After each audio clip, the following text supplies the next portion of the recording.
Hey people, how y'all doing today? I'm sitting here in my truck outside a hospital. Me and my wife took in 4 young guys over the years, and this is one of them here. His name's Nate. He had to come in and get an infusion in his stomach. He's got some bad stomach problems. They call me Dad. They call her Mom. It's pretty neat, but they all four needed some serious help. Anyway, how about a story about Odie Manley, the meanest man in Valleypark, Missouri? This guy was so mean.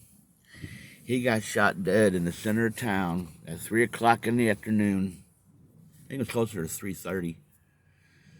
By somebody with a shotgun and shot him, 5 times with a shotgun in the middle of town. Nobody had seen a thing. The kind of guy this was. All right. I met the guy back about 1981. I was working at a gas station there at the corner of Highway I-44 head west and Highway 141, which goes between Valleypark and Arnold. I was working at that gas station, and a guy came in with a maroon-colored Chevy square body, 2 tanks, had me fill both tanks up. This is when we did pump gas for him. Had me fill up both tanks. I did. It was back then. It was $54, which is 130, 140 better today. Anyway. So I walked up to his window and, for the payment, and he says, "I'm not going to pay you." Just like that. I said, "Yeah, you're going to pay me. You got to pay me." So he started up his truck, and I walked around and stood in front of his truck, and I leaned against the hood of it.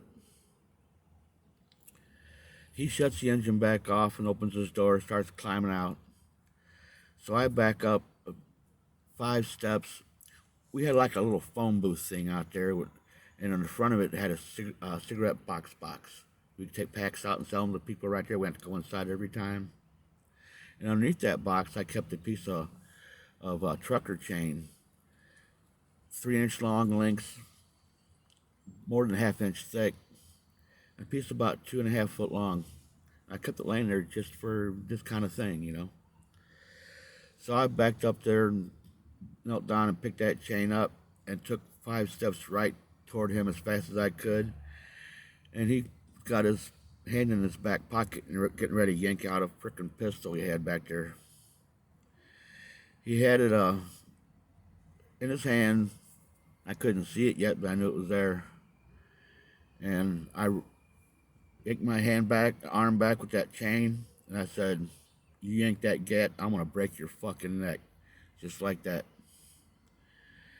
And I took another half step toward him, so I was close enough to do it. And I was full back and ready to do it. I was cocked, boy. He looked at me, and he had this guy in a pickup with him, and it kind of looked like the old wrestler King Kong Brody, wearing coveralls and big long furry hair, and big old dude, boy, 6'5", 6'6", looked like he weighed 350, 360, who knows. Anyway, he starts climbing out of the pickup truck. He reaches in the bed and grabs a bat. I'm like, oh fuck, here we go. And I yell, "Glenn, get out here!" The guy I was working with was in the office in there counting money for the safe. And he heard the tone of my voice, so he come running out with a bat in his hand. And he ran right to the back of that truck and stood right behind that guy with a bat cocked back. Odie Manley looked at me, looked at his buddy, told his buddy, "Climb on in." He reaches back and puts that pistol back in his back pocket, reaches around the other side of his other hand and other back pocket and pulls out his wallet. And it was $54. He throws me 60 and says, "Keep the change." And I see him down through town, and he'd wave like we was best friends and stuff after that. But just a couple days later, I was telling the police officer security there at the gas station about it. And he goes, "You know something, Roger? We think that he killed 3 people. We just can't prove it." How's that for a story, fellas? That's a true one, too. Y'all take care of yourselves. Bye.